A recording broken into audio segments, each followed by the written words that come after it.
The lore drops keep getting bigger and bigger now that we're more than halfway done with Tevat's story. In the 4.1 Archon Quests, we uncovered the biggest mysteries and we're one step closer in truly learning the truth of this world.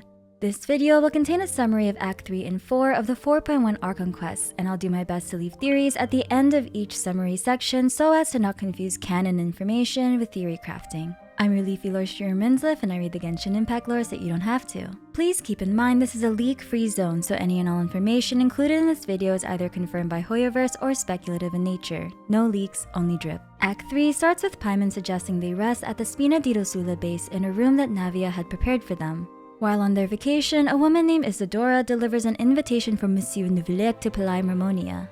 Earlier, Fatui Harbinger Arlecchino had a meeting with Furina and Neuvillette to discuss Childe's incarceration in the fortress of Meripede.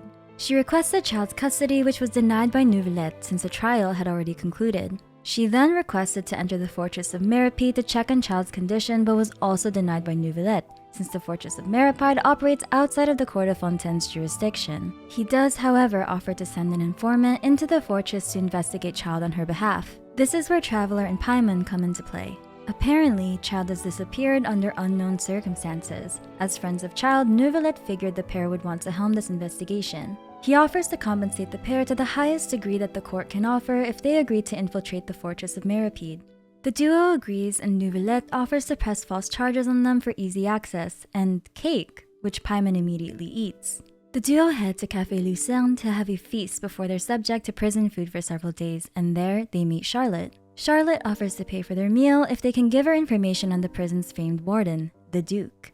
Neuvillette has Traveler and Paimon escorted to the fortress of Meripede. Their charge? Eating a cake specially prepared for the Archon by Snezhnaya envoy without permission, thereby incapacitating the political center Fontaine for a brief period. As special guest of Neuvillette, the warden himself, Riesli, gives the pair a grand tour of the prison. It's here that Traveler and Paimon learn several things about the fortress of Meripede. Apart from being an autonomous entity from the court of Fontaine, when Riesli came into power, he had changed the rules such that criminals refuse to leave even after their sentence is complete. He's incredibly well loved by all the inmates. The main currency in the prison are credit coupons, which can be obtained through work in various means. With this new currency, everyone has a chance to start over and live a much less miserable life, regardless of their origins in Fontaine. Pankration is the most popular form of entertainment in the fortress, in which inmates can participate and bet on fighters for more credit coupons. The prison also has hidden rules which will come into play later on. Traveler and Paimon will be working in the production zone where Gardamex seem to be manufactured. Although right now they're eating what looks to be very exquisite food with Riesli and head nurse Sigewinne, starting tomorrow, their special treatment that Riesli is giving them out of respect for Neuvillette stops. The food they'll eat from now on is at the mercy of Chef Woolsey's little gacha game. The next day, Traveler and Paimon run into Linny and Lynette, who got themselves into prison through a theft performance. Although Neuvillette had sent Traveler and Paimon to be informants for Arlecchino, she had still sent the Linny siblings as well as some Fatui informants who have mysteriously disappeared. Due to the events of Act 1, Linny feels indebted to Traveler and promises to tell the truth.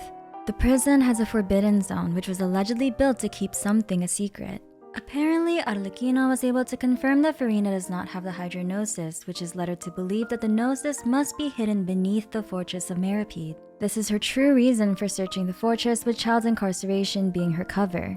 Traveler and Paimon head to sleep in the dormitories, where Traveler receives a dream about Childe's memories through his vision, which we received in Act 1. The rest of this quest plays in a really cool prison life mechanic in which you choose how to spend your day, earn credit coupons, and investigate the fortress for Childe's whereabouts in the alleged Forbidden Zone. Here's the information that you collect in Act 3. Remember the hidden rules that were mentioned earlier? There are 3 of them. 1. You're not allowed to work 3 days in a row with no breaks or else something bad will happen. 2. You're not allowed to bet on both fighters in a pankration match or something bad will happen. And 3. You're not allowed to go near the pipes at night or you'll be eaten by cannibals.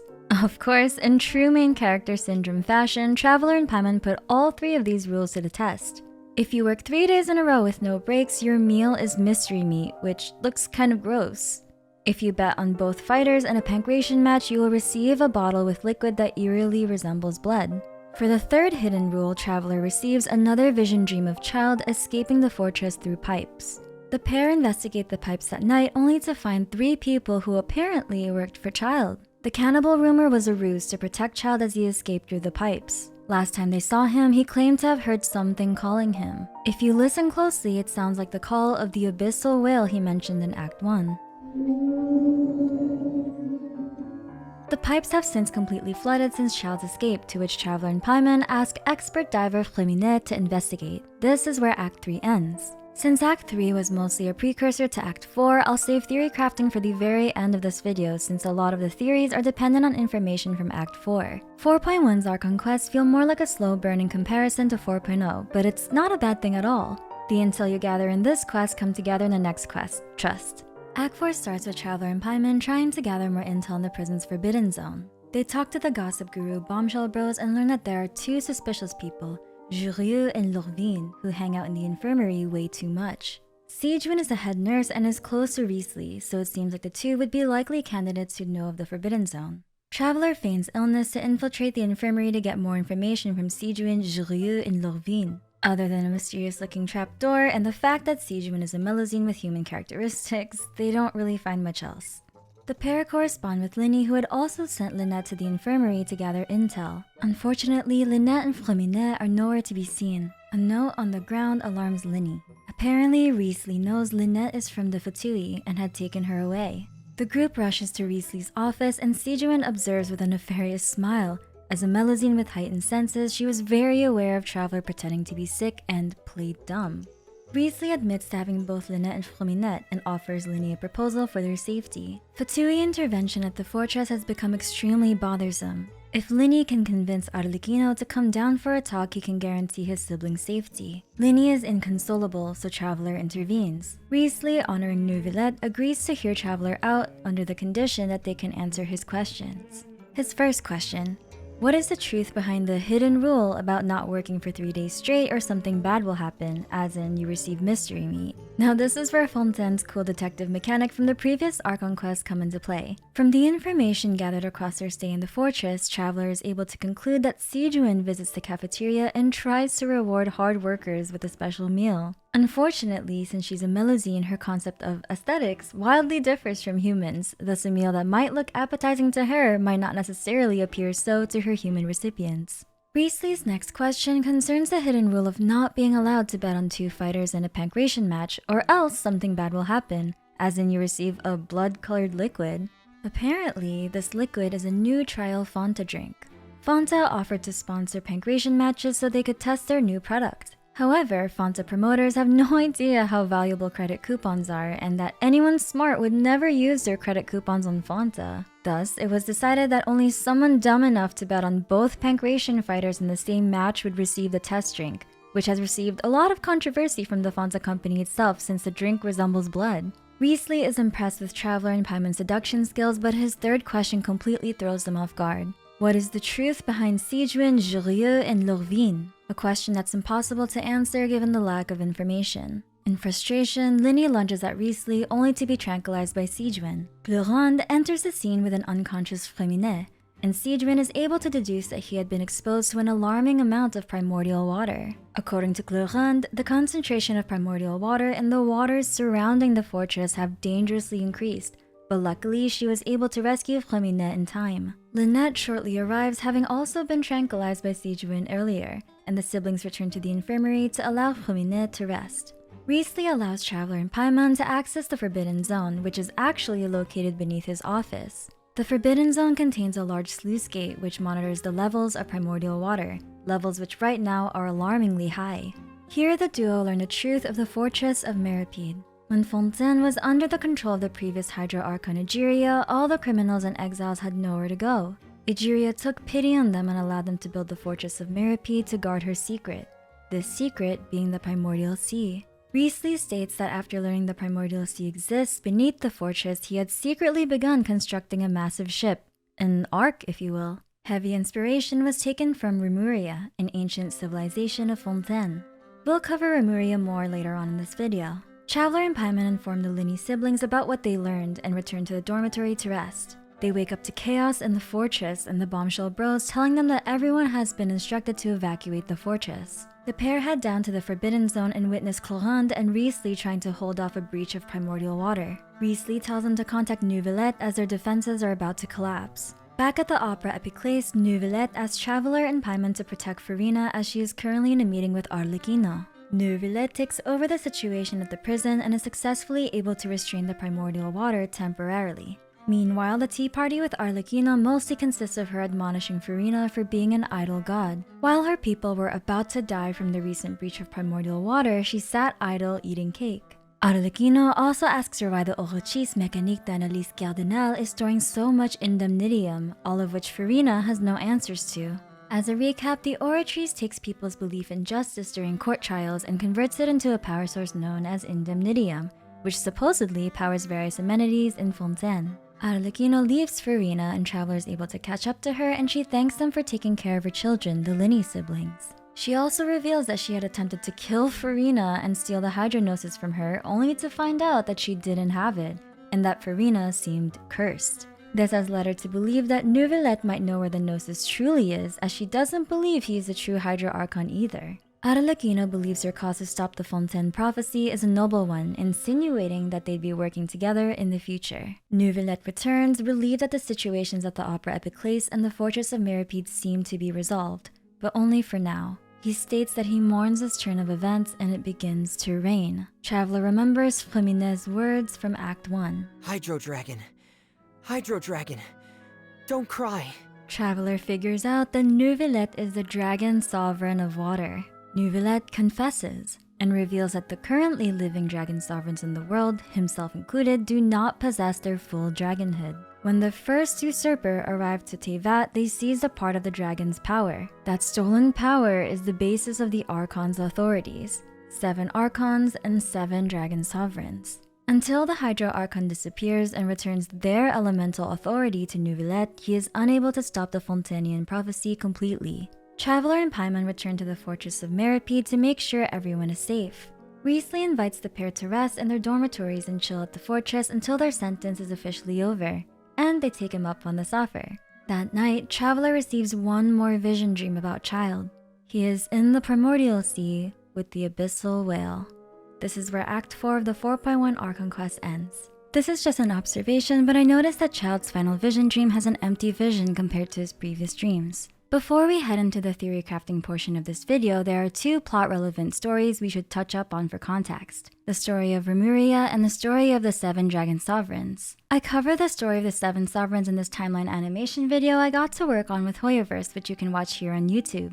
The 7 Dragon Sovereigns have their first mention in the Enconomia book Before Sun and Moon. They were the original rulers of the Old World before the arrival of the Primordial One, the progenitor god of Teyvat. The 7 sovereigns were vanquished, and the Primordial One, also known as Faunese, reshaped the land of Teyvat to be suitable for humans. Enjo and Conria had been looking for this book Before Sun and Moon in order to prove that the gods in Celestia came from space and are essentially aliens. Bishops were the original race of Teyvat and are beings associated with the Light Realm. Teyvat has 3 realms: the Light Realm, the Human Realm, and the Void Realm. The Light and Void realms are native to Teyvat, while the Human Realm was created by the Primordial One and it contains the current gods and humans. The only confirmed sovereigns we have so far are Dendro Dragon Apep and Hydro Dragon Neuvillette, with Apep being an original sovereign and Neuvillette being a descendant.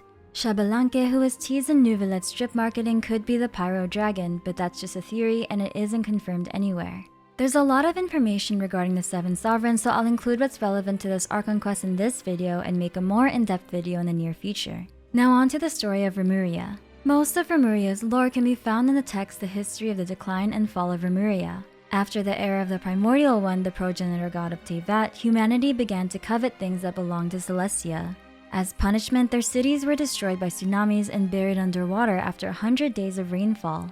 According to the broken goblet of the pristine sea, a god named Remus was given a goblet of primordial water, and with that he established the nation of Remuria. The reign of Remus was considered the golden era of Fontaine, but he would later be driven to madness and tyranny by a prophecy in which Remuria would be destroyed, and its people would return to the primordial sea. Sound familiar? In a poor attempt to escape the prophecy, Remus would aim to eliminate all potential threats and those who refused to be under his rule. This included lockfolks, bishops, and barbarians. The barbarians and bishops would eventually start a rebellion under the leadership of the dragon Scylla, a dragon king who ruled over the dragons born of the sea. The dragon king Scylla was sealed under a great tower of Remuria, but it was too late. Remus and Remuria were all swept by an inexorable storm and sunk into the abyss. Years after the fall of Remuria, a Bishop who fought for Scylla made peace with an archer in the abyss, and the war between Bishops and Remuria's survivors finally ended. Scylla, being the original dragon sovereign of water, is a possibility, but it's not confirmed anywhere. Now that we've covered a summary of the Archon Quests and the canon information relevant to it, this portion of the video is theory crafting time. With how many times they flash Arlecchino's pyrovision on screen and her cheeky statement about working together with Traveler in the future, I actually wouldn't be surprised if she ends up being a playable character at some point in the future. Arlecchino, however, does bring up a very interesting point about Furina. She actually doubts that Furina is the true Hydro Archon. With Furina's drip marketing the Hexenzirkel Witch Nicole seems to insinuate that there's a theme of deception and lies surrounding Furina, the notion that Furina might not be what she appears to be. So, is Furina actually the Hydro Archon or is it someone else? If that's the case, then what exactly is Furina? Hang in there, Furina stands, I don't want to lose you yet. Judging from Furina's interesting eye design, some people have speculated that Furina might have something to do with Numa and Usia, opposite forces used in Fontaine's mechanics. Let's take this concept a step further, shall we? The Greek word Numa refers to the spirit, while Usia most likely references the physical body. Previously on this channel, we've entertained the three goddess theory and the theory that the Oratrice might be harboring the soul of a god. What if the Furina we see is the Usia, the physical body, and the consciousness that lives in the Oratrice is her Numa, her spirit? This split could explain why Furina seems to act so conflicted and why there are certain phenomena she can't explain. The memory of those specific things might belong to her Numa counterpart. The Ascension gemstones all contain lines of the region's archons. The Varanata gemstone, however, gives me the impression that it might be the Oratrice speaking. Remember, the Oratrice is the main decider for the verdicts and trials. Either Furina split herself or there's a Numa sister and an Usia sister. Remember that Arlecchino said the Oratrice is storing incredible amounts of indemnitium? I can't help but draw a comparison to Genshin's three realms, the Light Realm, the Human Realm, and the Void Realm. Light Realm being Numa, the Void Realm being Usia, and the Human Realm being indemnitium, the collection of the human belief in justice. However, in this recent Archon Quest, we did get a glimpse of a confident Furina defending herself from Arlecchino. I can totally see Furina becoming a more confident Archon in the future and being the one to say those lines in the Varanata gemstone. According to the 4.0 special program, Numa and Usia are inherent to the land of Fontaine, and we have no idea for how long it's been there. It would make sense if a god like Furina is the manifestation of this ancient energy source. Furthermore, I also wonder if Furina is a being born from the primordial seawater, and this origin is the reason why in the prophecy she'll be left alone crying on her throne. She can't dissolve, but everyone else in Fontaine can. I do think Furina is the Hydro Archon, but what if she's not the Archon yet? Hear me out. What if one of the ways she's prolonging the prophecy is by not officially ascending as the Hydro Archon? After all, the prophecy does state that only the Hydro Archon will remain weeping on her throne. If she's not the Hydro Archon yet, then she can't be alone weeping on her throne. I know it's not the most intuitive thought, and this theory definitely has loopholes, especially when the statue of the Seven seems to be in her image. But that's the thing, we don't exactly know how or when the statue of the Seven conformed to a new Archon being instated. We also don't know how Egeria, the previous Hydro Archon, looked like either. So the Furina as the Hydro Archon just not yet theory can still stand, albeit weakly. If Furina doesn't have the Gnosis, then where is it? A part of me still wants to believe that the Gnosis is inside the Oratrice. But Arlecchino had me wondering, if she still thought the Gnosis was inside the Oratrice, then why would she send Linny to Merope to check if it's there? She could just be covering her bases, but here's the thought. In Albedo's character story 4, he and his master discovered something known as the Heart of Nibirius. The Ars Goetia is a massive source of literary inspiration for Genshin and its gods, and in it, Nibirius is depicted as this. Look familiar? Although sometimes mistaken as Cerberus, many have come to terms with the fact that Cerberus, the three-headed dog of the underworld, is a different entity from Nibirius entirely. Nibirius was known to possess vast knowledge and be able to enlighten people in the ways of science, much like how Fontaine is technologically very advanced. Nibirius could be the demon name for Egeria, the previous Hydro Archon, which is an interesting thought considering the current warden of the fortress that protects her secret has the constellation Cerberus.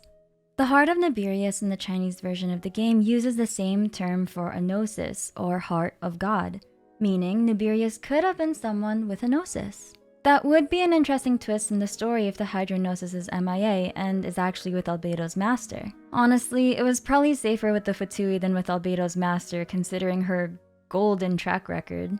There are so many theories I'd love to cover on the heels of the 4.1 Archon Quest, but I'll probably separate it into its own theory video. After all, there are a lot of questions I have regarding Childe, the Abyssal Whale, and the Fatui's plans for the Gnosis now that there are massive hints that the Gnosis are the sealed power of the original 7 Dragon Sovereigns. I'll be playing through version 4.1 and all its quests on twitch.tv/Minsleif, so please feel free to stop by and say hi. If you enjoyed this video, please leave a like and subscribe, and I'll see you on the next video. I'm your leafy lore Minsleif, and I read the Genshin Impact lore so you don't have to.